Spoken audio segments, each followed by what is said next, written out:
안녕하세요. 김종갑의 경제부동산입니다. 구독, 좋아요 부탁드립니다. 강남 마용성 10억 폭락 미쳤다. 벌써 이 지경까지 올 줄이야. 추석이 지나자마자 강남 3구를 비롯한 한강변 일대 초고가 아파트들이 무더기로 급락하고 있습니다. 고유가, 고물가, 고달러, 고금리, 이른바 사고 현상으로 부동산 분위기가 순식간에 달라진 것입니다. 아직 매수자와 매도자의 줄다리기가 치열한 상황인데 지금 흐름만 놓고 본다면 매수자 우위 시장으로 뭔가 터질 것 같은 분위기입니다.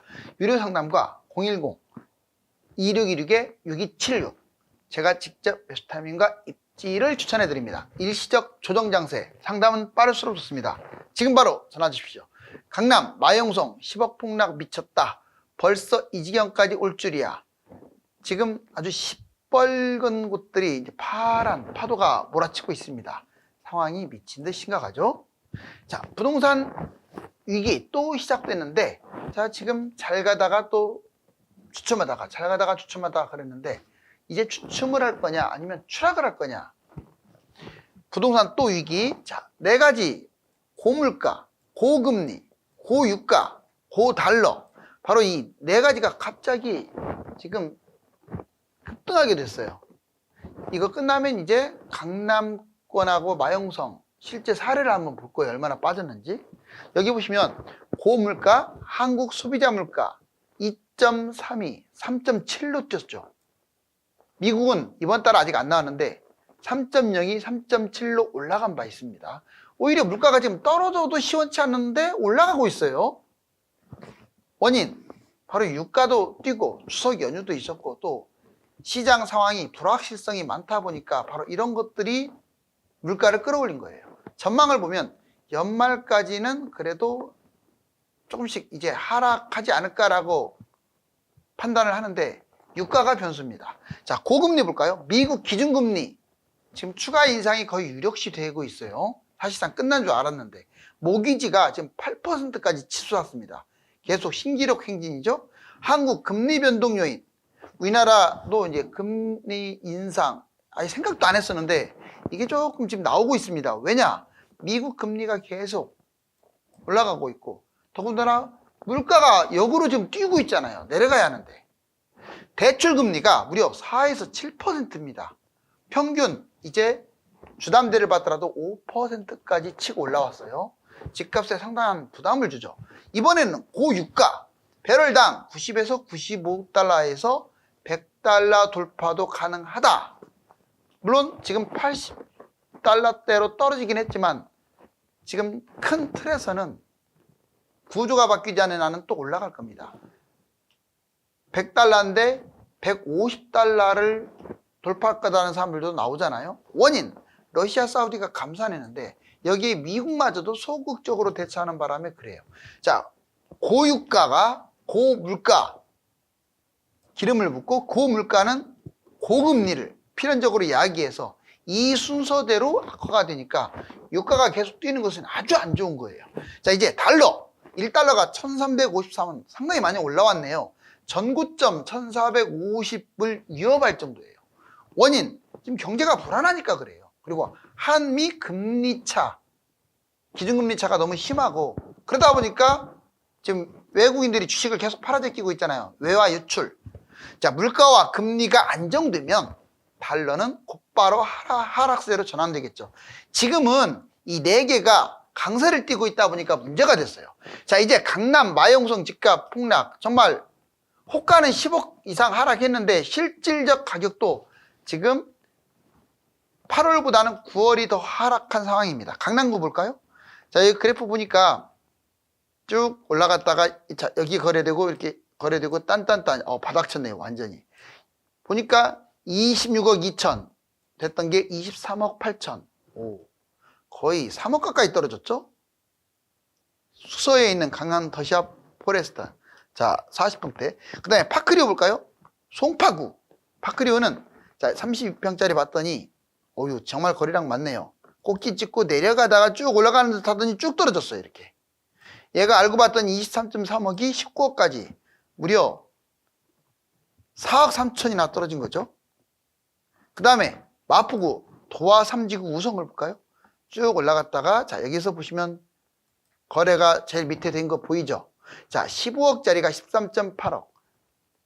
그리고 용산구 센트럴파크 주상복합인데 이거 40평대 여기에 거래됐던 게 완전 급락해 버렸네요. 모든 매물을 제껴버렸죠. 37억짜리가 29억 3천. 즉 고점 37억짜리가 29억 3천. 거의 8억이 떨어진 거예요 지금. 성동구의 센트라스, 자 23평짜리 보시면 쭉 올랐다가 내려왔다가 올랐는데 최근에 또 거래가 됐네요. 폭락을 해가지고 13억 9천까지 찍었던 게 10억 9천으로 무려 3억이 빠졌어요. 전반적으로 봤을 때 지금 강남 3구하고 마용성 이 일대 아파트들이 어떻습니까?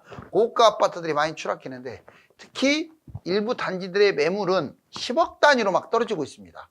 이게 이제 시작이라는 게 문제인데 과연 지금부터 겨울까지 떨어질까요? 아니면 잠깐 주춤하다가 올라갈까요? 자, 집값 폭락 요인, 근데 장기적 폭락 요인 세 가지. 이거는 지금 기관들이 쏟아내고 있습니다. 여러분들이 이제 1000만이라는 걸 좀 잘 알아줘야 돼요. 1000만. 왜 1000만을 알아줘야 하냐면 자, 1인 가구 1000만 시대가 육박해서 주택시장이 붕괴될 수가 있다. 1인 가구만 1000만이냐? 빈집도 1000만이라고 제가 여러 번 얘기했습니다. 먼저 그러면 집값 폭락 요인의 1인 가구 1000만 시대. 2023년 1000만 가구예요. 1인 가구가. 전체 가구의 무려 40%로 1위입니다. 1위. 2인 가구, 3인 가구를 압도하고 있어요. 1인 가구가. 그런데 1인 가구의 특성이 뭐냐면 20대하고 60대 이상의 노년층. 주택 욕구가 별로 없어요. 이 사람들은. 경제적으로도 빈곤층이 많아요. 또 소형을 선호하다 보니까 이 아파트에 영향을 못 줍니다. 가구 수만 늘어났지 40%는 비싼 아파트를 잡을 능력이 안 돼요. 그러면 집값이 떨어질 가능성이 높겠죠. 자, 이번엔 빈집 1000만 시대 2026년 빈집. 자, 그 다음에 다주택 분양하면 2026년경에 약 1000만 가구 정도 됩니다. 대단하죠. 실제 빈집이 200만 정도 돼요. 시골이라든가 도시 다 합쳐가지고. 그리고 다주택이 700만이나 됩니다. 분양은 300만이 넘어가지만 그냥 한 해만 따졌을 때 100만으로 잡아도 1000만이네 합쳐가지고. 그쵸? 특성, 수도권과 지방에 선호하지 않는 비선호 지역은 위험해요. 계속 추락하니까. 자, 중하급지 거품 붕괴. 중하급지. 즉 이제는 상급지하고 중급지도 별로입니다. 상급지는 괜찮은데 중급지, 하급지가 대부분이잖아요. 중하급지가 대략 7, 80%에 해당돼요. 얘들이 위험하다는 겁니다. 자, 집값 차별화. 해외 도시를 보면 집값 차이가 심해요. 자, 뉴욕이든 런던이든 파리든 각 도시의 최고로 비싼 집과 제일 싼 집을 비교하면 차이가 무지막지하게 크거든요. 우리나라는 어떨까요?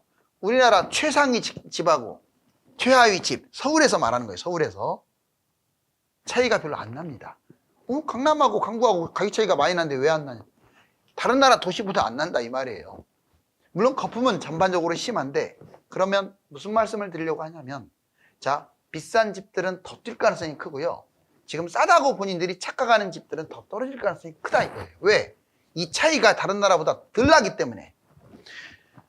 그 다음 수도권과 지방이 비선호 지역은 위험하고 중하급지 아무튼 차별화 피해 지역. 그러면 어디가 피해를 볼 가능성이 크냐? 경기, 인천, 지방 대부분. 특성, 집값 거품이 심하고 저출산 고령화, 1인 가구 증가가 다 집값 급락을 가져오는 요인이죠. 자, 이거 한번 보실래요? 별표를 한번 쳐볼게요. 자, 여러분들이 이제 현실적으로 앞으로 집값이 어떻게 갈 것이냐 이건 스스로도 시나리오를 자꾸 만들어야 돼요. 자, 지금 2021년부터 26년까지 나왔는데 여기 지금 주황색 동그라미 원을 친 곳이 현재입니다. 여기는 똑같겠죠 당연히. 21년, 22년, 23년 이게 0입니다. 밤색이. 자, 그래서 A, B, C로 한번 구분을 해볼게요. 먼저 자, A 빨간색입니다. 쭉 21년 하반기부터 급락하기 시작해서 22년에 폭락을 했죠. 그래서 V자 반등해 가지고 현재는 여기 동그라미 지금 상승 초입의 모습입니다. 그런데 이게 계속 지금 확률적으로는 높아요. 왜? 상승 흐름을 탔기 때문에. 뭐 도중에 약간 좀 주춤하든 어쨌든 간에 이렇게 쭉 계속 완만하게 점점점 상승폭을 키워가고 있죠. 그러다가 26년경에 떨어진다가 A안입니다. A안은 대세 상승 흐름, 경제 회복. 제가 지금 A안을 많이 강조했었는데 아직도 A안 가능성이 제일 높습니다. 이건 제 의견이 아니라 종합적 확률적으로 그런 거예요. 자, B 보자고요. B. B는 똑같죠, 여기까지는. 그리고 이제 V자 반등까지 역시 같겠죠. 여기서부터 달라지니까. 자, 그렇지만 B는 보면 떨어지기 시작했네요. 이렇게 올 겨울에 떨어지네요. 떨어지다가 내년 24년 한 하반기경이나 올라가기 시작을 해서 쭉 뛰는 모습. 이거는 경제가 계속 불안했을 경우 이 모습이 나올 가능성이 있어요. 자, 그 다음에 C입니다. C는 확률은 제일 낮아요. 그렇지만 여기까지 똑같고 여기까지도 똑같죠. 이제 현재 모습에서 어떻게 바뀌느냐. 확 떨어지는 거 보세요. 자, 확 떨어지고 이 상당 기간 횡보했다가 거의 26년, 7년이나 돼가지고 상승. 이거는 경제 위기가 터졌을 때예요. 자, 대부분의 이제 폭락을 주장하시는 우리 유튜브 분들은 주로 B를 이야기하는 거예요. B. 여기 2차 하락. 24년에 하락했다가 하반기부터 올라가는 그런 모습들. 그리고 대부분의 부동산 전문가들은 A를 아직까지 얘기하고 있습니다. 이 빨간색. 지금 상승 곡선 탔는데 겨울이 어떻게 되든지 간에 쭉 올라갈 것 같다. 자, 이제 집값 상승 요인이 지금은 좀 더 많습니다. 그런데 공교롭게 하락이 약간씩 늘어나고 있어요. 그래서 그 두 가지를 다 보셔야 돼요. 자, 집값 상승 요인과 하락 요인을 볼까요? 이 빨간색은 상승 요인이고 파란색은 하락 요인이에요. 고금리가 막바지. 자, 지금 금리가 고금리가 내년까지 유지가 된다고 할지라도 결국은 금리 인하는 피할 수 없는 사실이다.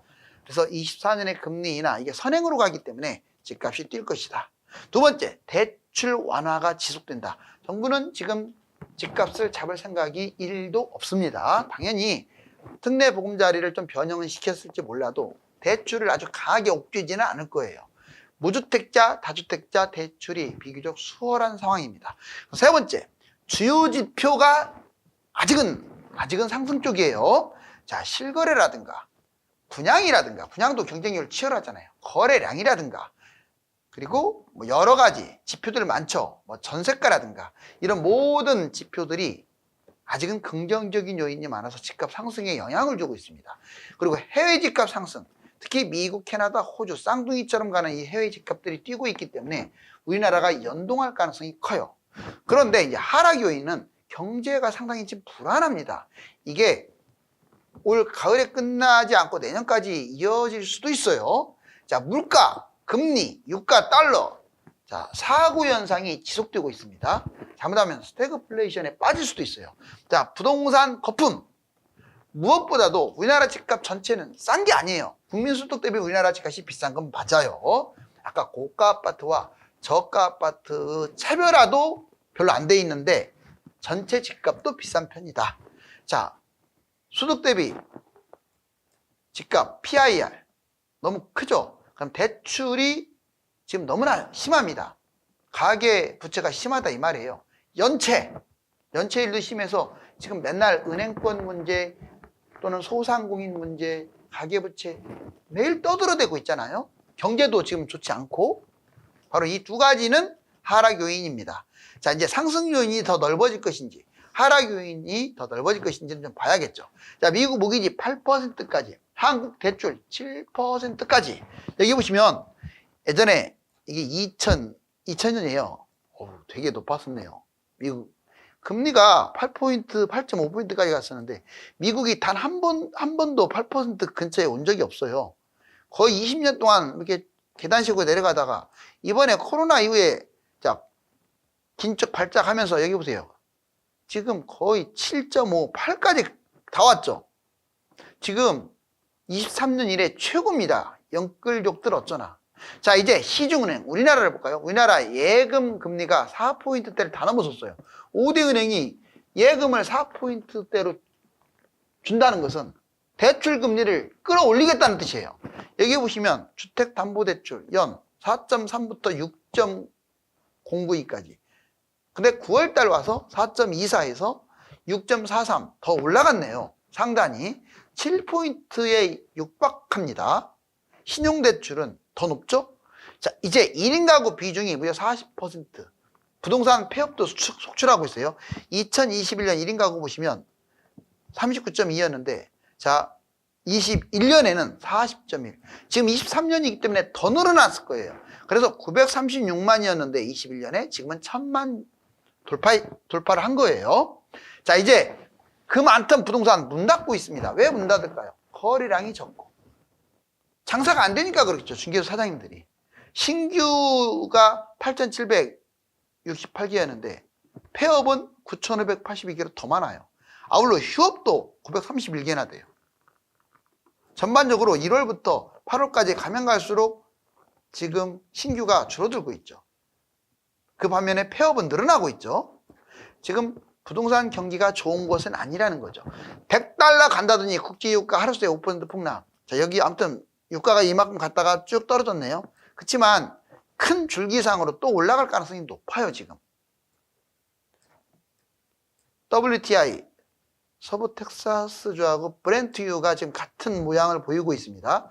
자, 달러 보세요. 달러 이거 지금 1월 달에 거의 1450 원자리까지 갔다가 쭉 내려오더니 이제 계단식으로 내려오더니 최근에 다시 쭉 올라가고 있죠. 경제가 좀 불안하니까. 여기 보시면 금융권 PF대출 잔액과 연체율, 경매 낙찰 급락. 여기 보시면 은행, 증권, 보험, 저축은행, 여신, 전문, 상호금융 다 나눠봤어요.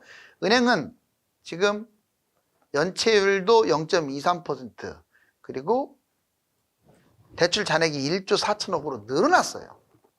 증권사 2천억 증가했고 17.28%나 돼요. 연체율이. 저축은행 지금 조금 대출 잔액은 줄었지만 4.61이나 됩니다. 연체율이. 여신 전문. 자, 1000억 정도 줄긴 했지만 3.89로 높아요. 관망서에 드러나는 아파트 경매 시장. 지금 보시면 7월 달이 제일 정점을 찍었네요. 그러다가 조금씩 낙찰률이 줄어들고 있다는 것은 부동산 경기가 조금씩 안 좋아지고 있다는 거죠. 자, 가구당 평균 매매 가격 봤더니 여기 보세요. 지금 제가 강남 3구 마용 성광이 지금 문제가 된다고 했는데 서초구 26억, 광진구 14억대, 마포구는 13억대, 자, 강남구 25억, 용산구 19억, 그리고 성동구 13억대, 송파구 18억. 자, 그 다음에 양천구 13억, 서울 전체는 12억 9천만 원. 지금 전반적으로 지금 박스권 쳤던 곳들이 가격도 많이 뛰었는데 최근에 다시 하락폭도 커지고 있다. 부동산 시장 거래 절벽에 골이 깊어지는데 22년보다는 늘어났죠. 2배 이상 늘어났는데 자, 20년, 21년에 비한다면 많이 부족합니다. 자, 이제 여러분들 아파트가 있네요. 자, 과연 언제 잡아야 할까요? 집값이 올라가면 손해를 본다는 기분이 들어서 매수를 못하고 집값이 떨어지면 더 떨어질까 봐 매수를 하지 못합니다. 무주택이 습관되면 위험합니다. 감사합니다.